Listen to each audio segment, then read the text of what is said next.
আলিপুর দুয়ারে মোদির কুৎসার পাল্টা প্রচারে বুথ চলো তৃণমূলের, যেতে পারেন মমতাও। ২৬-এর বিধানসভা ভোটের দামামা বাজিয়ে গত সপ্তাহে রাজ্যে এসেছিলেন প্রধানমন্ত্রী নরেন্দ্র মোদী।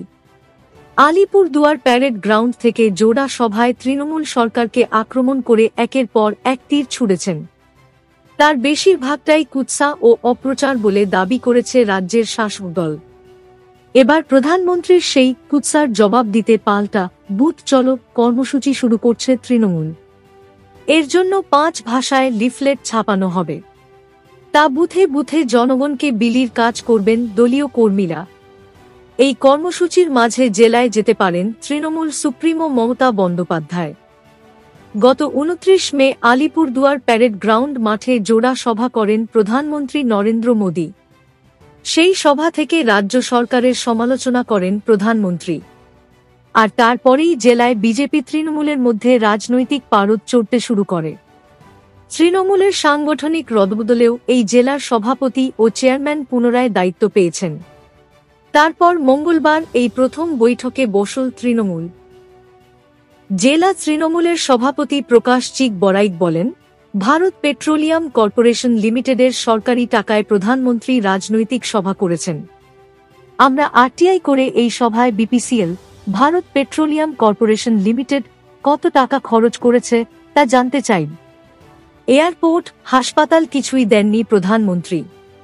প্রকাশ চিক বড়াইক আরও জানিয়েছেন, প্রধানমন্ত্রী আমাদের জেলায় এসে শুধু রাজনৈতিক মিথ্যাচার করে গেছেন।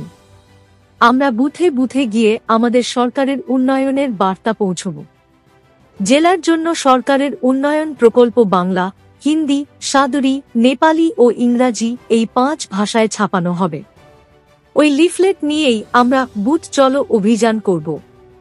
প্রধানমন্ত্রী জেলার আদিবাসী, গোর্খা, মেচ, রাভা সহ কোনো জনজাতির জন্য কিছু ঘোষণা করেননি। জেলার মানুষ বিজেপির বিরুদ্ধে ক্ষোভে ফুঁসছেন। জানা গিয়েছে, তৃণমূলের তরফে লিফলেট ছাপতে দেওয়া হয়েছে। তা হাতে এলেই শুরু হবে বুথ চলো অভিযান। তৃণমূলের নয়া কর্মসূচি নিয়ে জেলা বিজেপি সভাপতি মিঠু দাস বলেন, প্রধানমন্ত্রীর সভায় ভিড় দেখে তৃণমূল ভয় পেয়েছে। এই ভয় আমাদের ভালো লাগছে। প্রধানমন্ত্রী ১,০১০ কোটি টাকার সিটি গ্যাস ডিস্ট্রিবিউশন প্রকল্পের শিলান্যাস করতে এখানে এসেছিলেন। তাই বিপিসিএল সভার আয়োজন করেছে। আসলে উত্তরবঙ্গে এখনো গেরুয়া প্রভাব রয়েছে ভালোই। ২৬-এ তৃণমূলের টার্গেট আলিপুরদুয়ার, জলপাইগুড়ির মতো জেলাগুলির একাধিক বিধানসভা আসন ঘাসফুলের দখলে আনা। সেই লক্ষ্যে এখন থেকেই নয়া পদ্ধতিতে জোরকদমে প্রচার শুরু করতে চাইছে শাসক শিবির। তারই একটি কর্মসূচি বুথ চলো।